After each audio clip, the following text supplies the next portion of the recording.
அனைவருக்கும் வணக்கம். நேற்றுக்கு எபிசோடில் தீபக் அண்ணன் மாஸ் பண்ணிட்டார் அப்படின்னு தான் சொல்லணும். உண்மையாலுமே அவர் பேசும்போது ஒரு கூஸ் பம்ப்ஸ் மூமெண்ட் வந்து நம்மளுக்கு கிடச்சிச்சு. ஏன்னா சௌந்தர்யா வந்து அந்த அளவுக்கு சேடாகி, ஏன்னா வந்து பார்த்தீங்கன்னா எல்லாரும் சேர்ந்து வந்து டார்கெட் பண்ணாங்க. இந்த சத்யா அப்படிங்கிறவன் என்ன சொல்கிறான், சௌந்தர்யா வந்து கைனா கூட்டம் மாதிரி இருக்காங்க அப்படின்னு சொல்லிட்டு, அதுக்கப்புறம் இந்த மஞ்சரி அப்படிங்கிறவங்க வந்து பிக் பாஸ் ரூல்ஸை வந்து மதிக்கலை, இவங்க வந்து அவங்களுக்கு ஒரு ரூல்ஸ் போட்டு வச்சுருக்காங்க அப்படின்னு சொல்லி மஞ்சரி சொல்லலாம். இந்த பேய் குழந்தையெல்லாம் அப்படியே பேய் மாதிரி பேச்சு.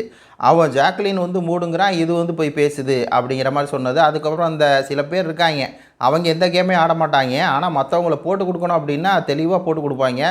அந்த மாதிரி பல சம்பவங்கள் நடந்து அப்படியே எப்படின்னா தலையே வெடிச்சிட மாதிரி இருந்திருக்கும் சௌந்தர்யாக்கு நேற்று. ஏன்னா அப்படி பேசுனாங்க. அது விஜய் சேதுபதி வந்து அவங்க பேசும்போது கட் பண்ணி வம்பெழுத்து வந்து பேசிட்டு உட்காந்துருந்தார்.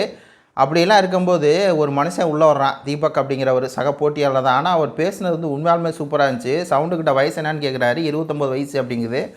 இப்போ தான் நீ வந்து கேரியரே ஸ்டார்ட் பண்ண போகிற, இதுக்கப்புறம் தான். ஏன்னா இதுக்கு முன்னாடி பண்ணதெல்லாம் சும்மா ஹாபிக்கு தான் பண்ணியிருப்பேன், இதுக்கப்புறம் தான் நீ சீரியஸாக வந்து கேரியர் வந்து ஸ்டார்ட் பண்ண போகிற.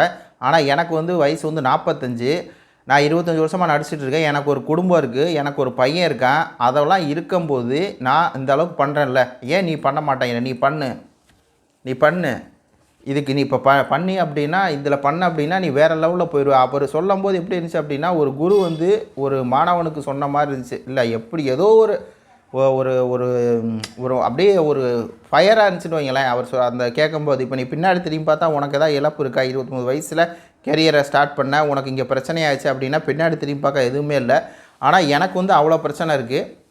நானே இவ்வளோ தூரம் வந்து ஹார்ட் ஒர்க் போட்டு இவ்வளோ தூரம் எதையுமே எல்லாம் நின்னானாலும் பரவாயில்ல அப்படின்னு சொல்லி நானே விளையாண்டுருக்கேன், நீயே விளையாட மாட்டேங்கிற, நீ வந்து விளையாடு சௌந்தர்யா அப்படின்னு சொல்லி சொன்னது இருக்கு இல்லையா.